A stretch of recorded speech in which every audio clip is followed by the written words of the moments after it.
So today we are continuing our summer journey through the Gospel of John. And as we continue through this gospel, we see that John is building a case for us. As we've seen so far through these first 6 chapters, that John has one purpose in mind with his writing, as he has decided what to include and what not to include in his gospel. And we've seen it. We've already looked at it several times that he's very upfront at the end of his gospel and saying, "Hey, my goal for writing is so that you will believe that Jesus Christ is the Messiah, and that you will receive him and be saved." And so again, John evaluates and decides, "Hey, what am I going to tell them about? What am I not going to tell them about? What are we going to learn from John?" But everything that he decides to put in is to help us believe that Jesus is the Messiah and to find salvation through him. Now, the Gospel of John gives us a unique picture compared to the other 3 Gospels, because John, as a disciple of Jesus who was there and experienced these things firsthand, gives us some different details. And we see more emotions involved in these stories. We see some more conversations and a lot of even more of the human side of Jesus that comes through in John's description of these different events. And so as we've seen some very famous miracles so far, right? We've seen these situations play out in these first 6 chapters of John that are very familiar in their own right. But yet, as we kind of tried to take a step back together as we've gone through this chapter by chapter and saying, how do these kind of famous miracles fit into the bigger picture of what John is trying to accomplish? And so as we've seen that, again, we saw last week when Jesus fed the 5,000. Yet the only miracle other than the resurrection that is included in all 4 Gospels. Right? But yet, why did John include it? And what was his purpose? And today, when we get to chapter 7, we see a break in the action.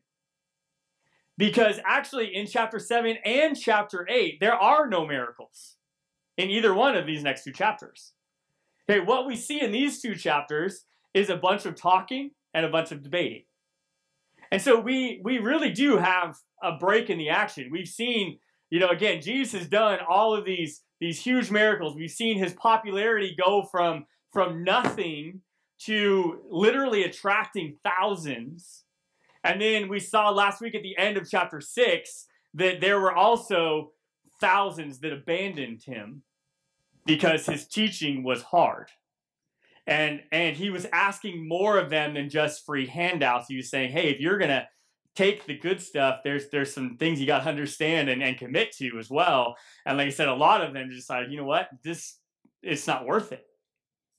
And as it told us, many of those in the crowd abandoned him. And so today, this break in the action, as we look in chapter 7, and then next week, as we look at chapter 8, again, we see that no miracle is done, but yet it is kind of like a mid-project checkup. And John kind of takes us for these couple chapters and sees, and kind of tests the water a little bit in some of these interactions and conversations that Jesus had of saying, how are you reacting to Jesus? Are you getting this? Are you understanding that he's the Messiah? And what is your reaction to Jesus? And so, again, we're going to look at that question today. What is our reaction to Jesus? And in this gospel, and especially in this chapter 7, the verdict that we see based on the interactions and conversations that are in chapter 7 is there's a lot of mixed reviews. Right? There's several different reactions to Jesus that John describes in this chapter. And that is kind of the theme of this chapter, is mixed reviews. Right? The opinions of Jesus are all over the place. Right? We've seen his popularity spike. He's also said things that have pushed people away. And then we see in this chapter that everybody didn't really know what to do with Jesus. He was a pretty polarizing person at this point. right? Some people had already made up their minds. Some people were trying to figure it out. Some people, again, were drawn to him. And yet they couldn't resolve what they were seeing happening in front of them and what they knew about the human side of Jesus, the Jesus that grew up in Galilee, as well as what they knew about the prophesied Messiah. And they were looking at all of these things and saying, how do we reconcile these? And we see lots of mixed reviews. So I'll say this chapter, as well as the next several chapters, all takes place during the Jewish festival of shelters. And we see this is kind of revealed in this first conversation that Jesus has with his brothers in the first 9 verses of chapter 7. And this was a festival that was celebrated every year. It was a 7-day celebration where everybody would go to Jerusalem and they would camp in these shelters. And it was meant for them to remember the 40 years of living in tents as they wandered in the desert.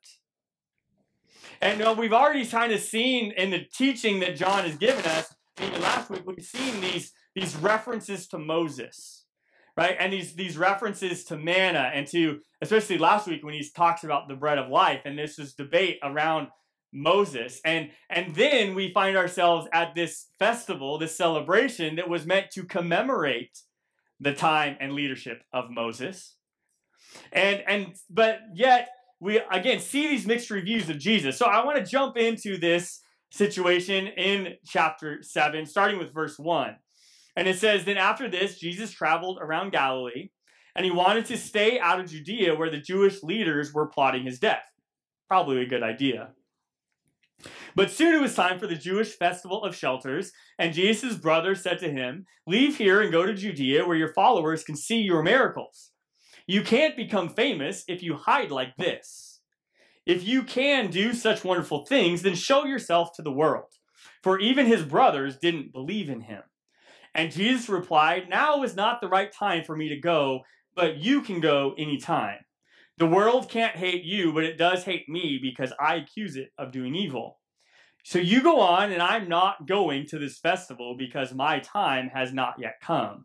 And after saying these things, Jesus remained in Galilee. So we see this interaction again that Jesus has with his earthly brothers.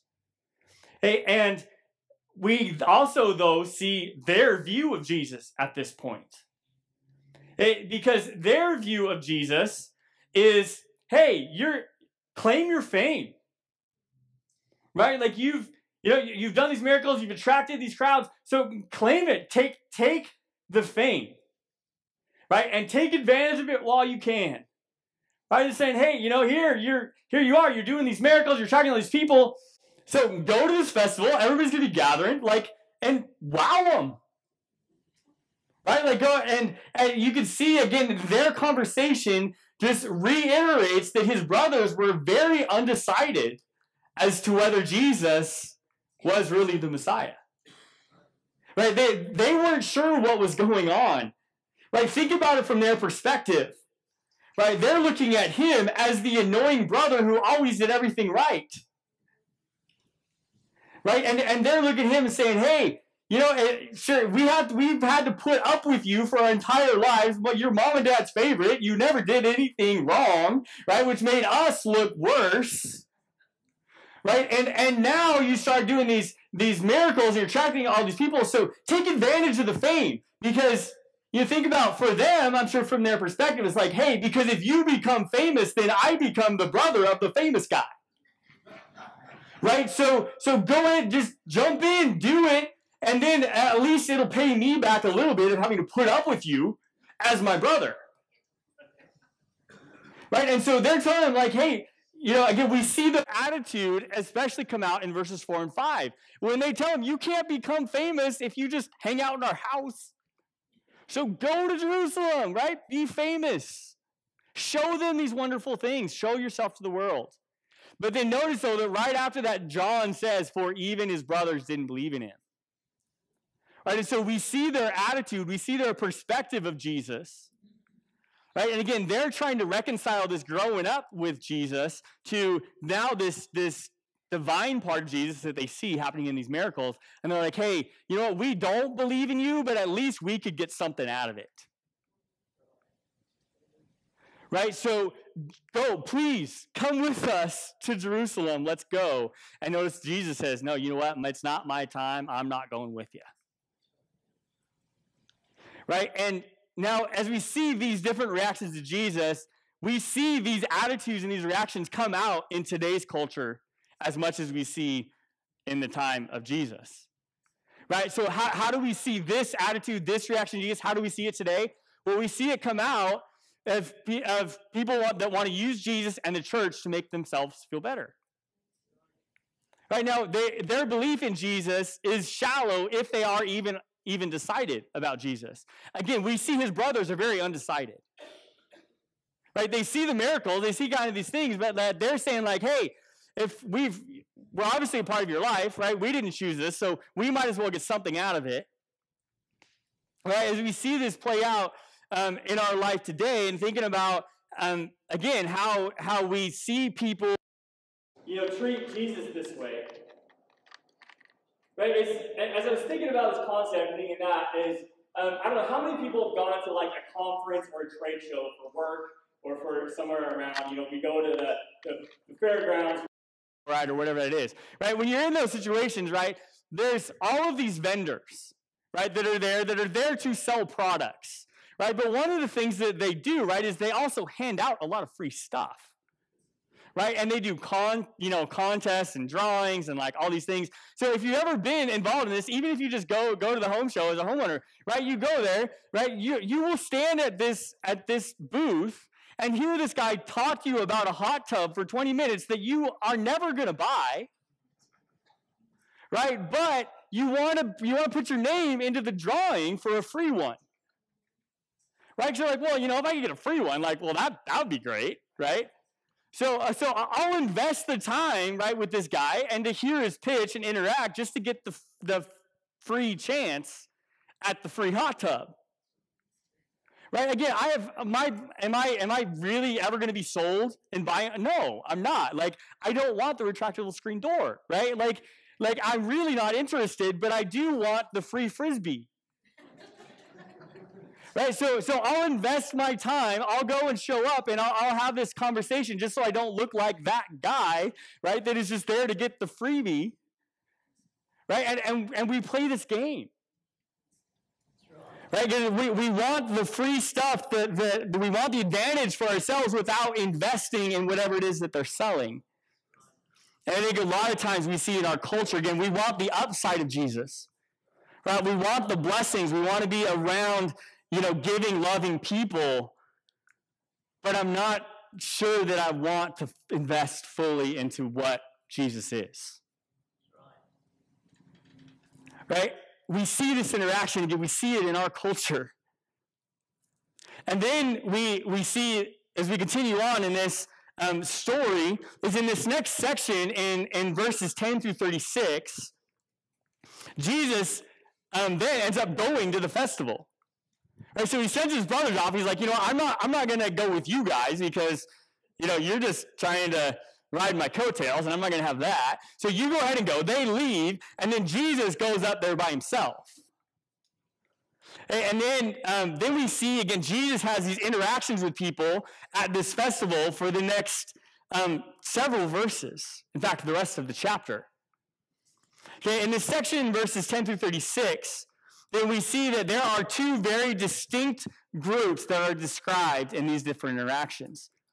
Okay, Jesus interacts with people and has these conversations with them as he does teach in the temple and around these crowds. And everybody, again, is wondering, who really is this guy? Like, we see this, he's this carpenter from Galilee, but he's also doing these miracles, and he's teaching, and he has authority that he shouldn't have. And yet, there's again, all these mixed reviews, but there's two very distinct groups of Jews.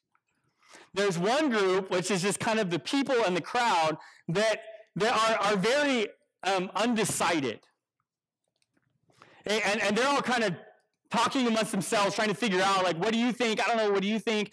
And then there's this other group of Jews, and just specifically Jewish leaders who already have their mind made up. Right? We already saw this a few chapters ago when Jesus first introduced, or his first interaction with the Jewish leaders, when it says from the very first interaction, they said, we gotta kill this guy. He's gonna disrupt too much.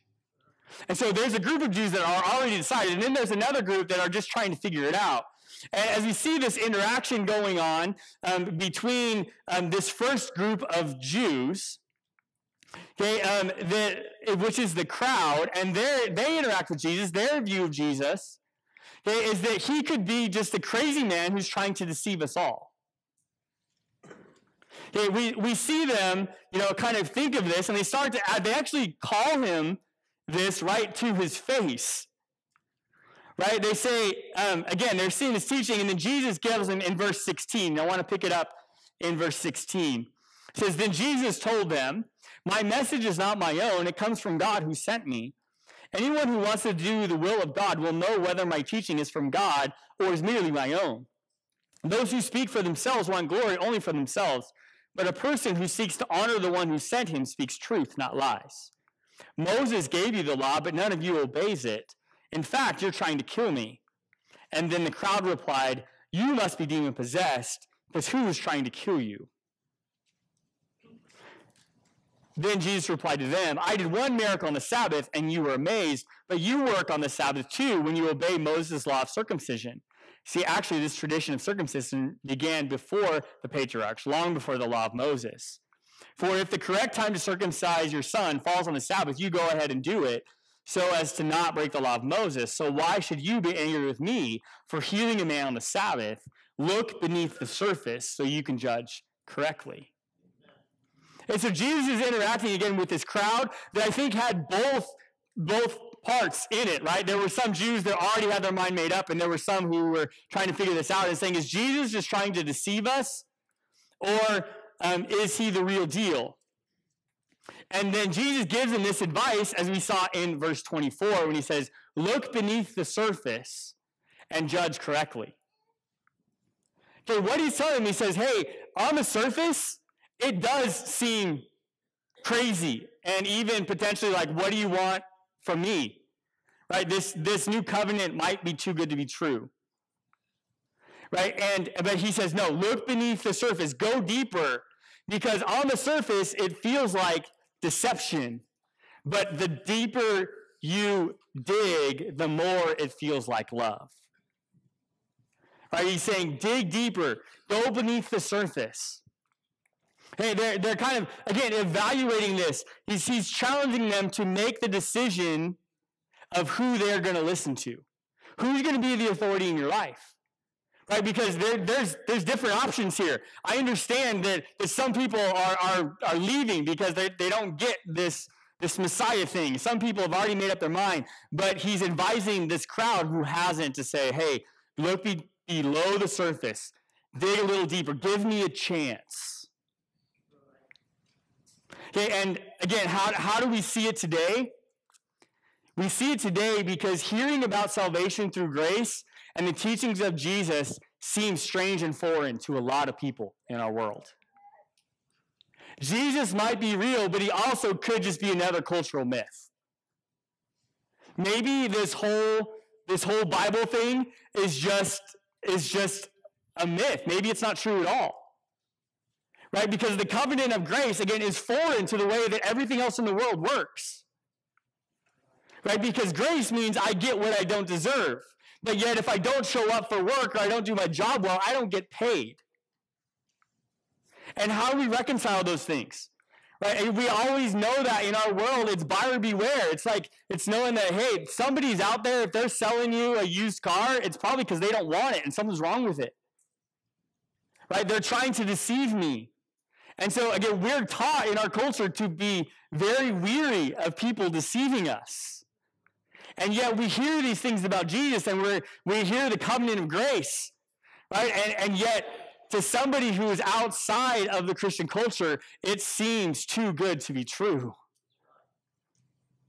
Right? And these ideas of Jesus and of grace are very foreign and very hard to understand and hard to accept. Right? As the people were seeing Jesus' teaching, they were interacting with him, and they were wondering, again, is this guy the real deal, or is this just another cultural myth? Could we have a lot of cultural myths in our world? In fact, again, people have benefited and profited off of our cultural myths. In fact, there's a very popular TV show that ran for 14 seasons. Mythbusters on Discovery Channel, the entire premise of this show was to test cultural myths as to whether they were real or not. Right? And yet, a lot of people from the outside looking in are looking at the church and Jesus and saying, is this just a cultural myth, or is there truth to it? Right? And again, for somebody who does not have the power of the Holy Spirit and the counselor that Jesus gives us, it is a hard decision. Right? Is this just another cultural myth? And how can I test it? Right? Or is this the real thing? Okay, and then there were the other group of Jewish leaders who already had their mind made up. And I will say this first group is, even though they might be skeptical, they are willing to listen. But yet there's another group of people that we see in this interaction with Jesus and in this chapter, which is the Jewish leaders who already have their mind made up. They're not willing to listen.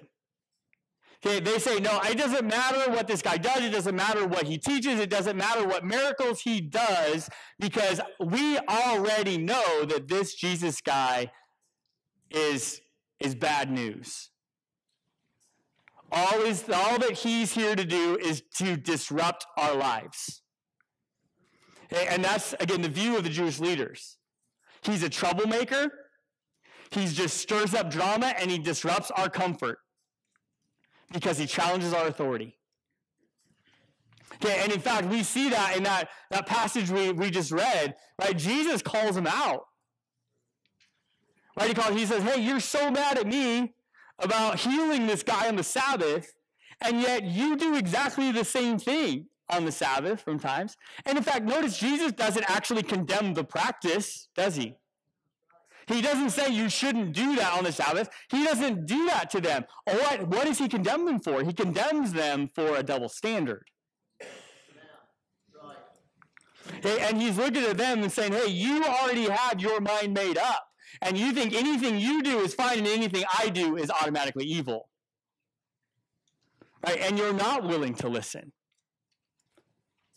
And we again see this play out throughout this interaction, throughout the rest of the chapter. Okay? And again, they were connecting believing in Jesus as breaking the law of Moses. And Jesus was trying to get them to understand that he was the fulfillment of the law of Moses, not here to disrupt it. Right? That he had come to usher in a new covenant, to change the rules, and he had the authority to do so. And that's why they felt very threatened by Jesus, because they liked their authority. They liked their comfort zone. Right? And they were doing everything they could do, even from the very first part of this gospel, to remove Jesus out of this situation. Right, to kill him. And notice, we see this phrase a few times in chapter 7, and we see it continue on throughout the chapter of the phrase of, but his time has not yet come. Right, this is what he told his brothers. Right, we see it again later in the chapter. We see it going on throughout the gospel. And notice the only time, again, that Jesus does get arrested and taken to the cross by these same people is when he willingly goes, because his time had come. Right? And we see again, thinking about who is the real authority, that Jesus is there. Right? And Jesus is in control of the situation. And we see in verse 32, it says, when the Pharisees heard that the crowds were whispering such things, they and the leading priests sent temple guards to arrest Jesus. Again, what were they saying? What were the crowds saying? They were all whispering around. They're like, I don't know. Who is Jesus? Maybe he's real. Maybe he's not. What did the leaders say? Well, they didn't arrest him yet. Well, maybe they do believe him. Well, no, I don't think they do because they said this. And there's all these mixed reviews are floating around the crowd. And these leaders looked at it and said, we have to control this situation. And so they sent guards to arrest Jesus because their mind was already made up. Right? Jesus was a troublemaker, and one that they needed to take care of. And so how do we see it today? We see today that there are people that already have their mind made up about Jesus. Even if he's real, belief in him will only mess up the life they currently have, and it's something they really don't want. So we once again had technical difficulties with the camera on Sunday, so I'm just going to pick right back up where we left off and finish out the message for you. So we ended with this point of how we see it today. People already have their mind made up about Jesus.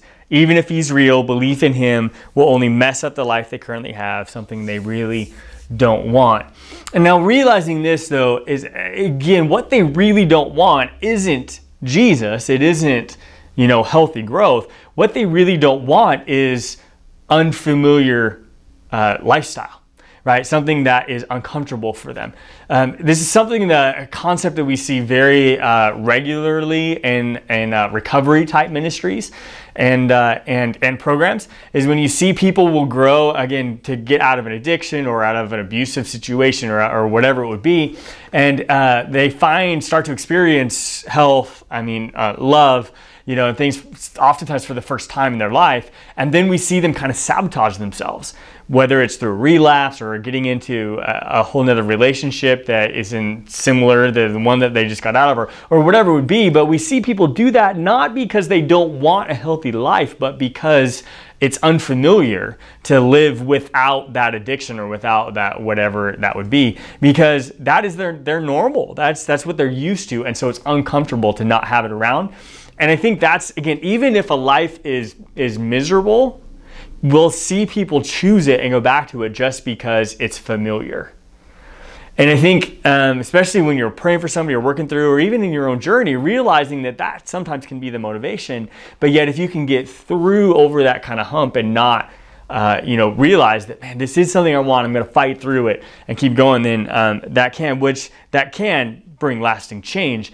And that's, again, what we then see in these next two verses or three verses in this passage, in verses 37 through 39, because Jesus shows us then in these verses, which is kind of transition into the last part of this chapter, that these three views of Jesus are not permanent, right? They're not permanent. They can be changed. Right? And we can grow through them to this. And we see this in verses 37 and 39 when it says, "And on the last day, the climax of the festival, Jesus stood and shouted to the crowds, 'Anyone who is thirsty may come to me. Anyone who believes in me may come and drink. For the scriptures declare, rivers of living water will flow from his heart.'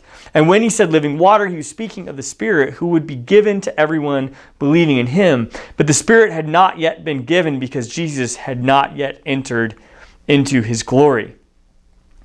Again, Jesus, notice, he's addressing everybody in this crowd. He's addressing, his brothers were there. I'm sure by that point they've realized that he was there, right? The crowds who didn't have their mind made up, they were all there. Even the Jewish leaders who did have their mind made up were as well in this crowd. And Jesus was speaking to the entire crowd, right? When he says, anybody who's thirsty can come to me, right? He says, and anyone who believes in me can come and drink. Again, anyway, this included everybody. And he's saying, hey, this is not a permanent place. You can indeed change your life. And then we see this kind of story continue in verse 40. And I want to read for you again from verse 40 on as we continue in this story and see this last kind of interaction in this chapter. So starting in verse 40, it says, "When the crowds heard him say this, some of them declared, 'Surely this man is the prophet we've been expecting.' Others said, 'He is the Messiah.' And still others said, 'But he can't be. Will the Messiah come from Galilee? For the scriptures clearly state that the Messiah will be born of the royal line of David in Bethlehem, the village where King David was born.' So the crowd was divided about him. Some even wanted him arrested, but no one laid a hand on him. And when the temple guards returned without having arrested Jesus, the leading priests and Pharisees demanded, "Why didn't you bring him in?" "We have never heard anyone speak like this," the guards responded.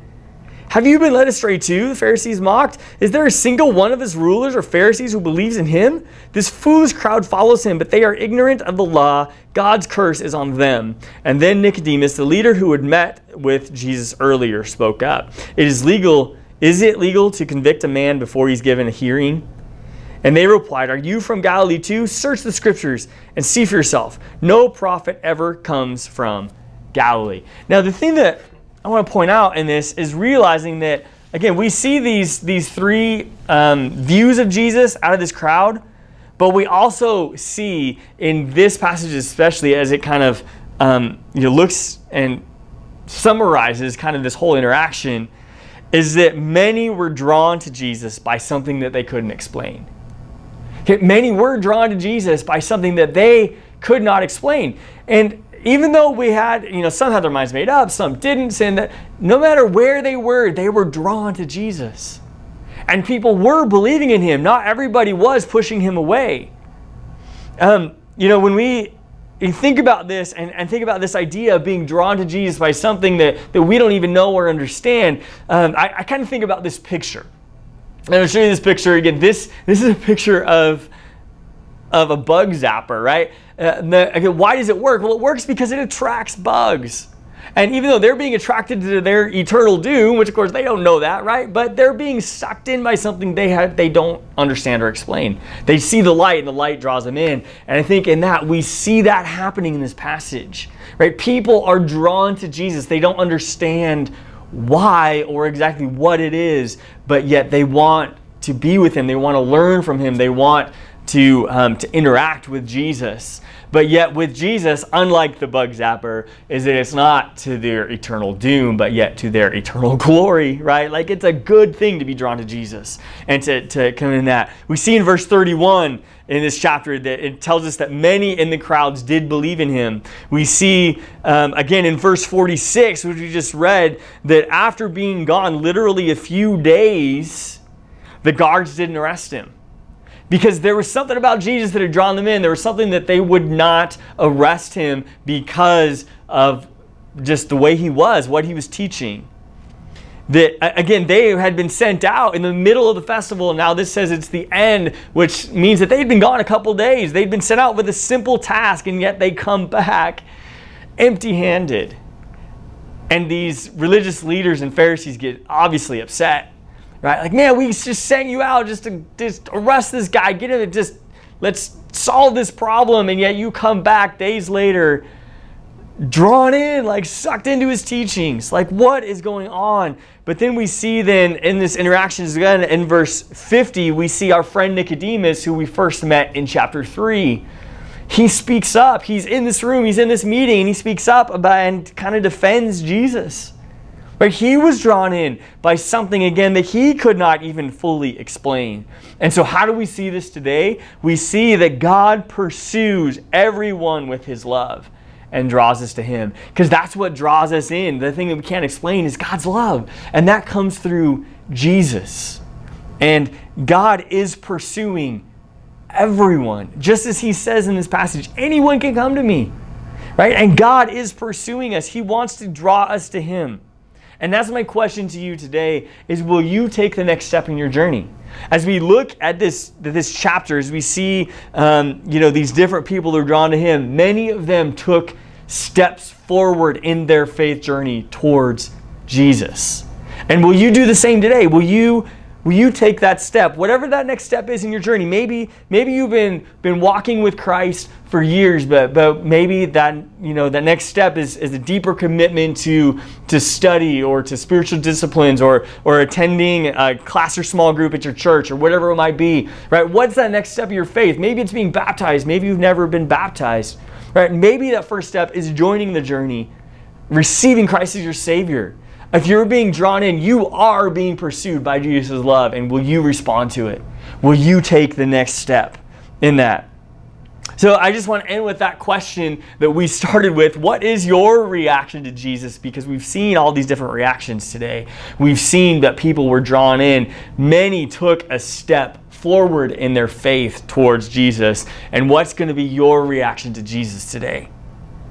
You know, again, we see these three distinct common reactions to Jesus. And we also see people who are open to Jesus and take steps forward in their faith towards him. You know, I just want to end with this. Oftentimes, many times when we look at our journey and we just look at life and we tend to see something like this. And we see, you know, again, this picture, this road sign, right, about, and it seems confusing. And notice at the bottom it says, good luck, right? And I think a lot of times in life, that's how we feel, right? We feel drawn by Jesus, but yet there's all this stuff that we're dealing with. And we kind of wonder, like, man, I don't know. You know, I just kind of feel like I'm left out there. But you know what? If that sign was truthfully what Jesus gives us, is, again, we'd see all the mess that we're about to enter in life, but yet under it, it would say, I love you. Because that's what Jesus tells us. That's what he stands for. That's what he reveals to us about the Father, is that we are loved by him and that we can be saved and we can have this line, right, in our life, this presence of him. God promises us that he will never leave us or forsake us. And so even when we're dealing with just kind of the junk of life and our broken selves, Jesus says, I'm with you and I love you. And will you let me help you? And that's my final thought today. It doesn't matter where your journey starts. It does matter where it's taking you. And is your journey taking you to Christ? And if it is, will you take the next step in that journey? Like I said, maybe, I don't know what that next step is, but I think you do. And will you take that step? I'm challenging you today, right? Take that step. Step forward in your faith. Journey forward in your faith.